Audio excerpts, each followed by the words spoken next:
Periods problem ఇక్కడ ఎంతమందికి ఉందా? ప్యాడ్స్ ఎంతమంది వాడుతున్నారు? క్లాత్స్ ఎంతమంది వాడుతున్నారు? క్లాత్ ఎవరన్నా వాడుతున్నారా? Very good. ఇప్పుడు కరెక్ట్గా మనం వాడే ప్యాడ్స్ దాని మీద ఎలాంటివి ఉన్నాయి, ఎలాంటి ప్యాడ్స్ వాడాలి, ఎలాంటి ప్యాడ్స్ వాడితే మనకు క్యాన్సర్ రాకుండా ఉంటుంది అనేది ఎవరికైనా ఐడియా ఉందా? చెప్పనా? సో మనం వాడేవన్నీ ప్యాడ్స్ అన్నిటికీ మీరు వాడే దాని మీద చూస్తే కెపాసిటీ ఎక్కువ ఉంటుంది అని, పైన మీరు చూస్తే ఒక థిన్గా మెరుస్తూ ఒక ప్లాస్టిక్ లైనింగ్ ఉంటుంది, ఉందా లేదా?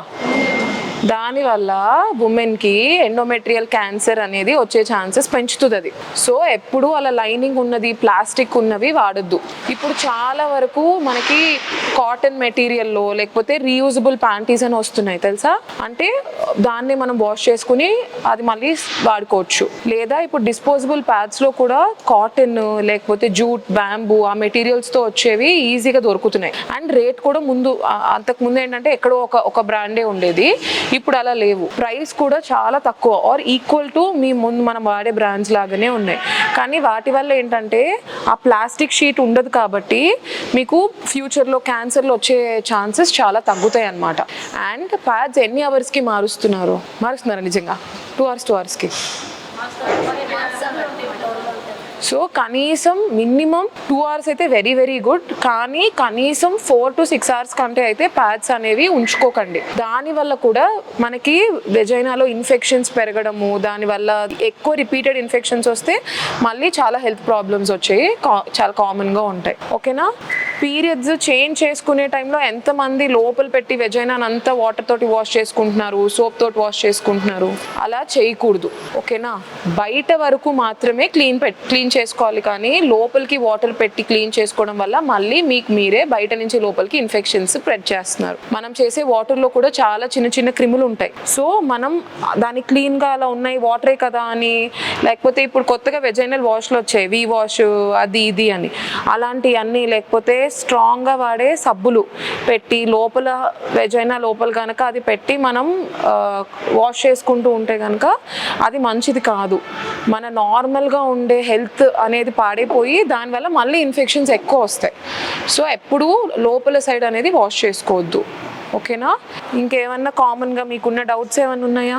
పీరియడ్స్ గురించి, ప్రెగ్నెన్సీస్ గురించి, ఇన్ఫర్టిలిటీ గురించి మీకు ఏమన్నా టాపిక్ ఏమైనా చెప్తే బాగుంటుంది అని మీకు ఏమన్నా అనిపిస్తుందా? ఫస్ట్ థింగ్ ఏంటంటే మనం అలా నీటి బుడగలు స్కాన్లో ఉన్నాయి అంటే మనం చూసుకోవాల్సింది ఏంటి? పీరియడ్స్ అంటే నెలసరులు అనేది కరెక్ట్గా ఉన్నాయా లేదా. నెలసరి కరెక్ట్గా ఉంది, మీకు ఇంకా వేరే ఇబ్బంది ఏం లేదు, స్కాన్లో ఒకటే అలా ఉంది కానీ నెలసరి కరెక్ట్గా ఉంది, ఎక్కువ పింపుల్స్ రావడం అట్లా ఏం లేదు, మెడ దగ్గర చూస్తే నల్ల పట్టం అట్లా ఏం లేదు, లేకపోతే జుట్టు ఊడిపోయి బాల్నెస్ అంటే ఒక పార్ట్ ఆఫ్ హెయిర్ మొత్తం సన్నబడిపోవడం అలా ఏం లేదు అంటే గనక మీరు ఒక 10% ఆఫ్ యువర్ వెయిట్, అంటే ఇప్పుడు సపోజ్ మీరు 60 kgs ఉన్నారు, ఒక 6 kilos తగ్గితే మీ పీరియడ్స్ రెగ్యులర్ అయిపోతాయి. ఓవర్ వెయిట్ ఒబేసిటీ ఉన్నప్పుడు అంటే బరువు ఎక్కువ ఉండడం వల్ల అది కూడా హార్మోనల్ ఇంబ్యాలెన్స్ కాజ్ చేసి దానివల్ల కూడా మీకు పీసీఓఎస్ అనేది కామన్గా వస్తుంది. సో దీనికి మనం చేయాల్సింది ఏంటి? కరెక్ట్గా తినాలి, కరెక్ట్గా పడుకోవాలి.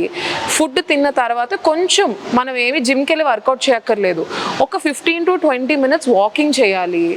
సరేనా? స్ట్రెస్ అనేది ఎంత స్ట్రెస్ ఉన్నా ఒక 10 minutes 20 to 30 minutes అనేది మీకు మీరు కేటాయించుకోవాలి మీ హెల్త్ కోసం. ఫుడ్ అనేది వస్తే ఈజీగా దొరికేస్తుంది, రెడీగా ఉంది కదా అని మ్యాగీలు, నూడిల్స్, పిజ్జాలు లేకపోతే బయట తినే ఆహారాలు ఎక్కువ తింటే దానివల్ల కూడా పీసీఓఎస్ అనేది పెరుగుతాయి. స్వీట్స్, చాక్లెట్స్, షుగర్స్ ఇవన్నీ మనకు పీరియడ్స్లో చాలా మందికి ఏంటంటే కొంచెం స్వీట్ తింటే బాగుంటుంది అనిపిస్తుంది, కానీ దానివల్ల పీసీఓఎస్ పెరుగుతుంది, మీకు పీరియడ్ పెయిన్ చాలా పెరుగుతుంది. సో అవన్నీ కాదు, మన బాడీకి ఏం రిక్వైర్మెంట్, నిజంగా మీకు అలా స్వీట్స్ తినాలనిపిస్తుంది అంటే కనుక కొంచెం నట్స్ తినండి, బాదం పప్పు, జీడిపప్పు, మీకు ఏది ఇష్టమైతే అది, వాటి వల్ల మీకు ఏం ఇబ్బందులు రావు. కొబ్బరి నీళ్ళు తాగండి, అది ఎలక్ట్రోలైట్స్ వస్తాయి. బనానా, అరటిపండు తినండి, దానివల్ల పొటాషియం బాగుంటుంది, కడుపు నొప్పి అనేది పీరియడ్స్ టైంలో తగ్గిపోతుంది. సో మనం డైట్ కొంచెం తినే ఆహారం కరెక్ట్గా తీసుకొని కరెక్ట్గా నిద్రపోయి కొంచెం మనం బరువు కొంచెం ఎక్కువ ఉన్నాము అనుకుని ఆ బరువు తగ్గితే ఆటోమేటిక్గా పీసీఓఎస్ అనేది తగ్గిపోతుంది.